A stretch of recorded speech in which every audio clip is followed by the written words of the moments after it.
I take it as a given that we should all have meaning in our lives. We should know why we're doing what we're doing, which means taking time to think and reflect on our lifestyles, our daily practices. So for me as an Orthodox Jew, what this means is that I want to understand all the different Jewish rituals and practices that I observe. While it's meaningful on the one hand that I take them to be the Word of God, and that in itself is meaningful, I want to understand them more deeply. I want to understand what their purpose is and what their significance is to my life. There's a great body of literature known as Ta'amei HaMitzvot, the reasons for the commandments, which are commentaries throughout Jewish history suggesting and offering us explanations and reasons for the different rituals and practices that Judaism teaches. So for example, instead of just blowing the shofar on Rosh Hashanah, commentaries suggest to us different explanations for what the significance of this mitzvah is, something we can think about while we're engaged in that performance, something to take away with us. That all makes perfect sense to me. What I could never understand is that there's actually an opinion which says not to do this. There's an opinion throughout Jewish history that says we shouldn't search for the reasons behind the Jewish practices and rituals. And I can never wrap my head around this. Are we supposed to just engage and commit our entire lives to a certain observance of practices robotically, without any inner connection, without any understanding or message that we're taking from it? I can never understand this. Over the past few years, I came to what I think is an answer to this question. It didn't come to me from reading more books about it or from hearing more lectures about it. It came to me from a very significant experience in my life. I consider myself incredibly fortunate to have an amazing marriage with my wife. We've been married for about 5.5 years. We have 2 incredible little boys. And I consider myself unbelievably blessed. When we first got married, though, it wasn't so simple.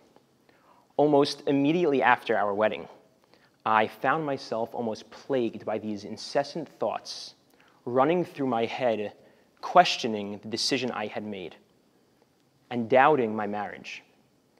My whole system would kind of just check out and shut down, and I wasn't able to be present in the relationship in the way that I wanted to be. It was a confusing time, it was a challenging time, and it was a painful time.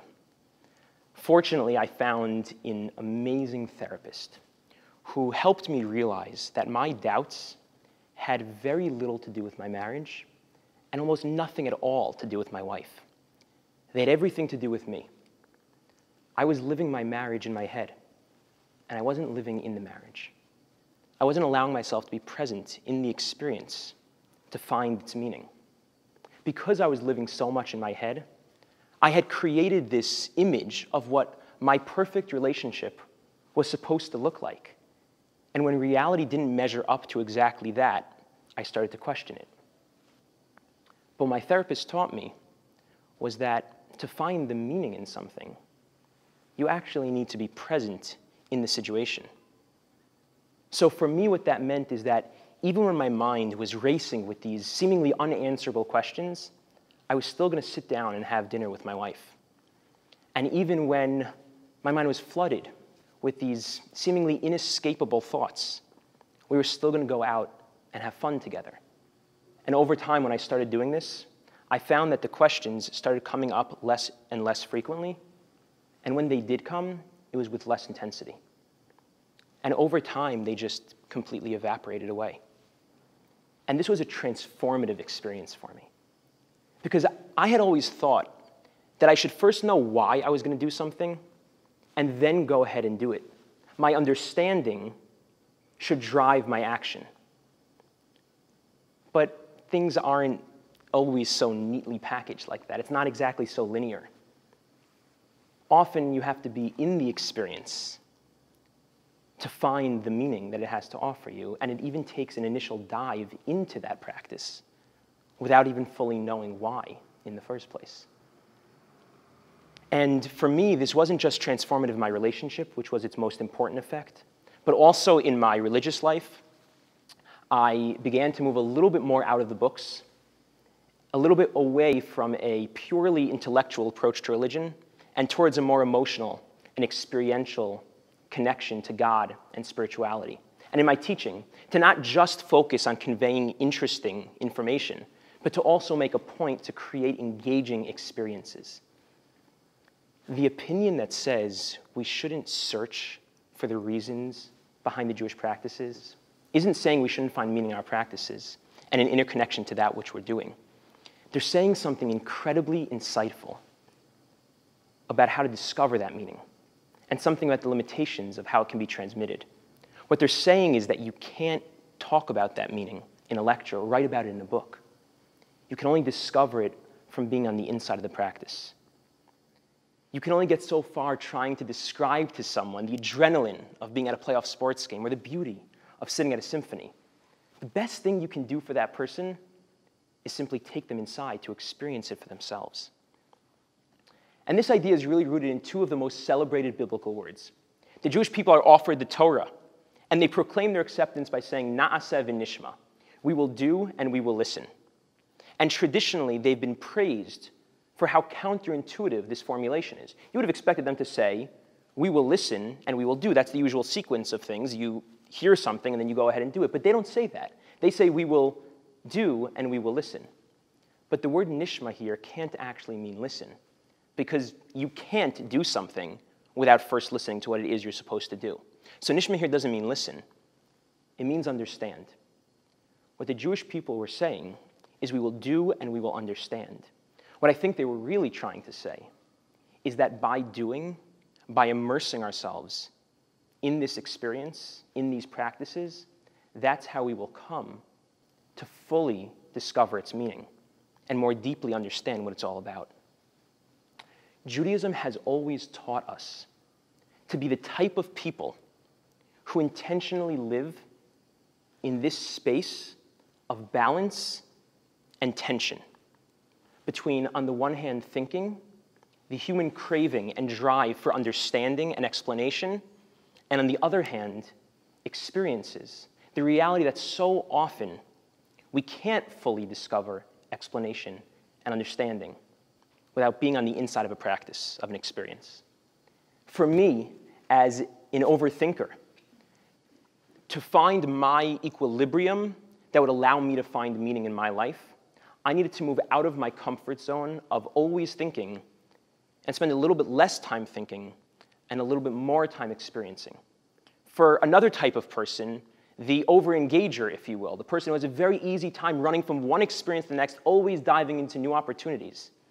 For that person, the equilibrium to find meaning might come from just the opposite movement, from spending a little bit less time experiencing and dedicating a little bit more time to thinking and reflecting and questioning. Whatever side you're on, what Judaism is teaching us is that we need to take a step towards the middle, to hold that balance between thought and experience. But I know that if I was sitting here 5 years ago, listening to this talk, as a heavy overthinker, I would have thought this was a really nice idea, but it wouldn't have gotten me to the place I needed to get. And I'm making it sound easy. So I want to bottom line this for you with the 3 things that I learned in my experience. The first is that as an overthinker, the hardest thing to do is make a decision. Because we're so caught up in our heads, deliberating and weighing all the options and considering all the pros and cons of all the possibilities in front of us. So how to make a decision? But I realized that the more I was deliberating all those different possibilities, the more I was just blocking myself from experiencing the meaning in any one of them. And I needed to make a decision. Because what decision you make isn't nearly as important as making a decision. And it doesn't just mean deciding, it means really following it through and being present to give it the chance to prove itself to you and show you its meaning. And that brings me to the second thing I learned, which is that I simply didn't have the tools that I needed to be able to follow through on a decision that I had made. I didn't know how to be present to allow it to show me its meaning. And I needed to get help. At first, I was very resistant to get the sort of help I needed and to go for therapy. But then it hit me one day. If I wanted to learn how to play guitar, I would find myself a guitar teacher. If I wanted to learn a new language, I would find myself a teacher. So if I wanted to learn how to live my life, with the type of meaning I wanted and the type of relationship I wanted. I needed to find myself a teacher. And that's exactly what a therapist is. And my therapist changed my life. And the third thing I want to offer you is the most valuable piece of wisdom that my teacher taught me.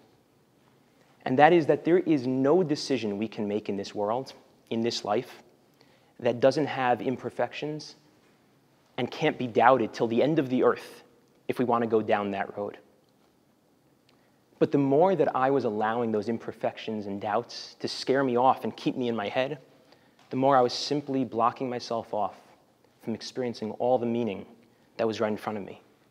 So I came to learn how to hold those imperfections and doubts. And over time, I even came to learn to embrace them.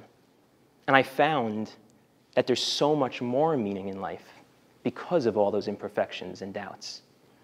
So make a decision, find yourself a teacher, and don't let yourself be scared off by the imperfections and doubts. Nietzsche famously said, "He who has a good why to live for can endure almost any how." For many people, finding that why means spending a little bit less time experiencing, if you're the over-engager type, and spending a little bit more time thinking.